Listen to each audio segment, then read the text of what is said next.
What would your kind of observation be on AI and the impact on labor markets and people's jobs, and how they should feel about that as they think about this? Well, I think we are seeing the most disruptive force in history here. Where we have for the first time, we will have for the first time something that is smarter than the smartest human.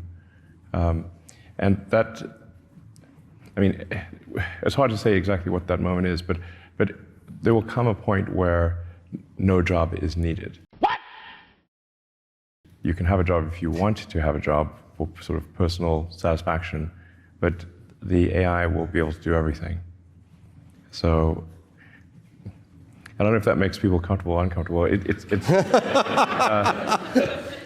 That's why I say if you wish for a magic genie, that gives you any wishes you want, and there's no limit. You don't have those three wish limit nonsense. You just have as many wishes as you want.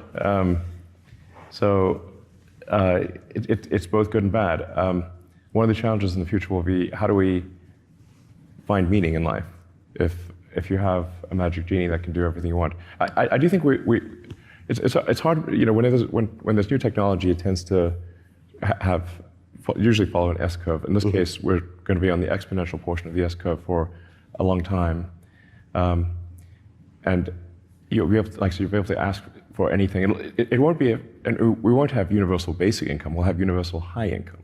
Make it rain all day long. My name is Floyd. My name is Floyd. My name is Money Mayweather. The amount of change we're going to see over the next 5 years, 10 years, will dwarf everything that's happened over the last 30. We went from automating pen and paper, right, with spreadsheets, to connecting PCs into local area networks to, connecting people to each locally, other. Locally, right, to connecting networks to get the internet, to getting the network effect of communicating people globally. But now we're introducing artificial intelligence, machine learning, deep learning, neural networks, et cetera. So, and what that enables is the automation of automation. Oh my God! Wow! Right? And so the people who were writing software, particularly at the lower end, unless you're doing these advanced things, they're gone. No! God, please, no! No! No! No! Right? The people that because the software's writing itself. It's doing itself, right? It's just math. Programmer back in the day, so when I was writing code, it was the algorithms were if this, then that. Right. X or whatever it may be. Right? But you had to guess. Right? You had to use your best instance. And then it got smarter and smarter and smarter, and libraries to do bigger and better things. All that is being automated. And so now you have to know how to use that stuff. So either software works for you, or you work for software, and once the software takes over, you're gone. Right? So unless you understand that, you don't understand that the nature of work is changing, the nature of employment is going to change, and from a business, from a stock perspective.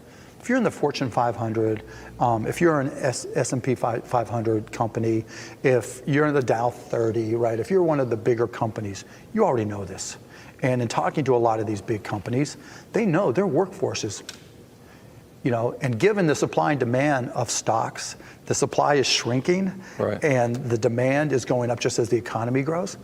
That's probably good news for stocks over the long term, but it's bad news for employment, and it's bad news for people who are disrupted. Well, and that's part of the thing, right? Is that there's a time when GM was the largest employer, and the companies like GM was what employment looked like.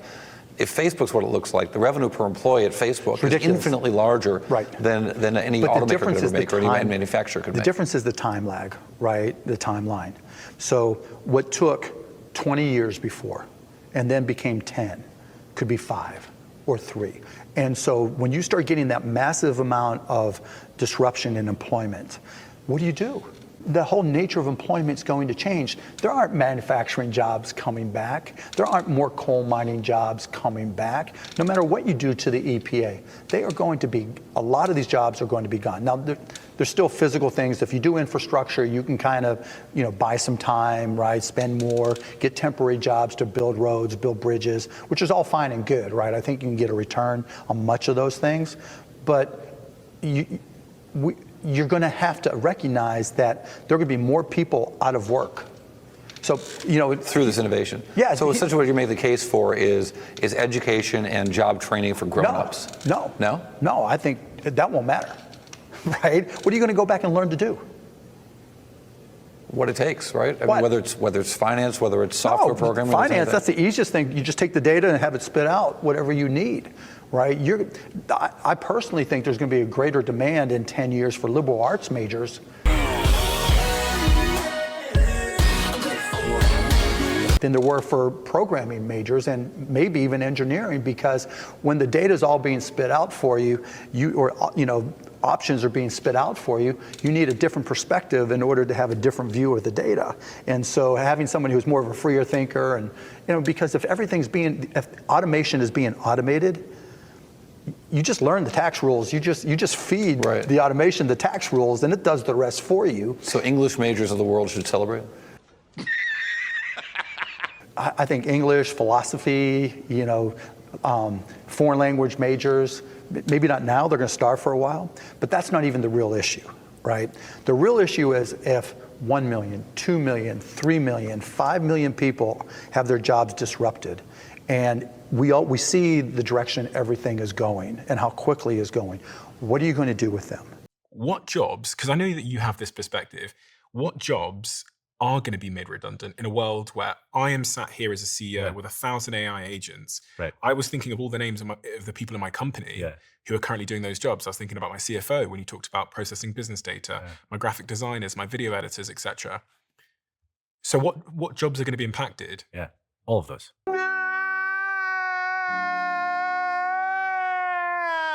So I think... And what do they do? Maybe this is useful for the audience. I think if your job is as routine as it comes, your job is gone in the next couple of years.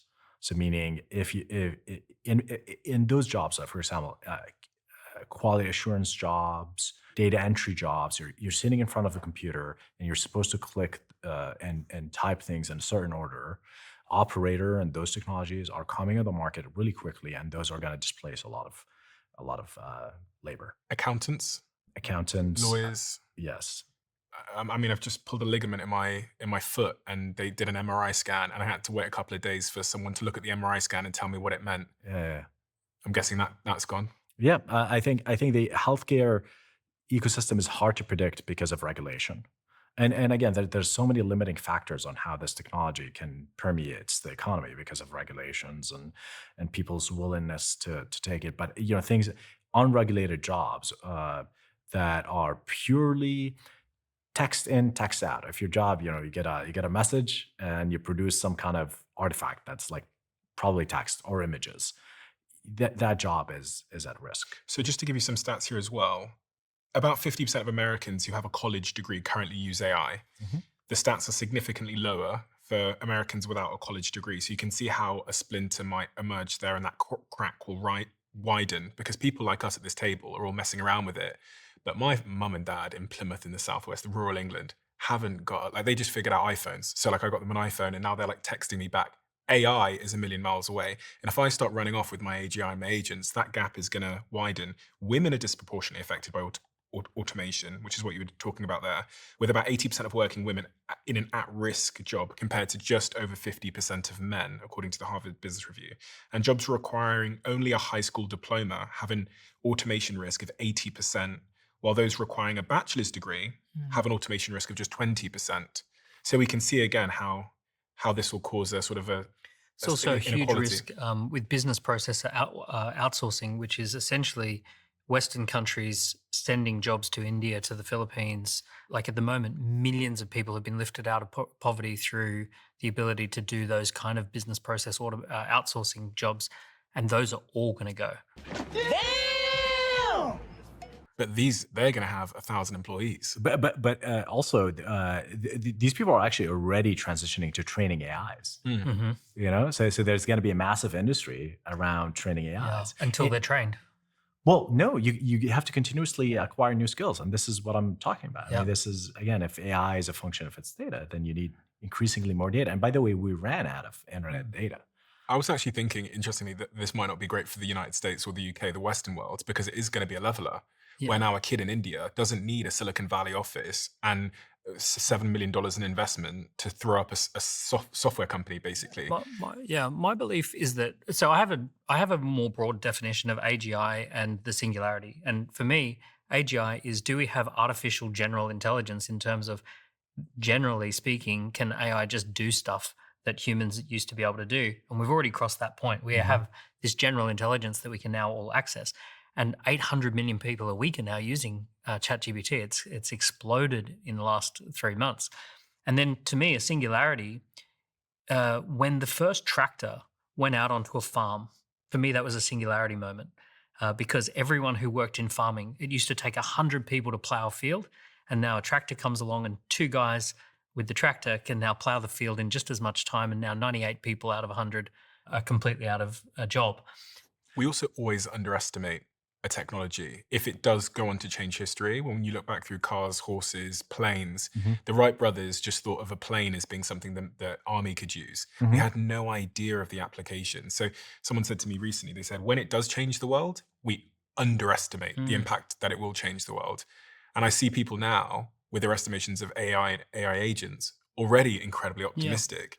And so if history holds here, we are undershooting the impact it's going to have. And I think this is the first time in my life where the Industrial Revolution analogies seem to fall a little bit short. Yeah.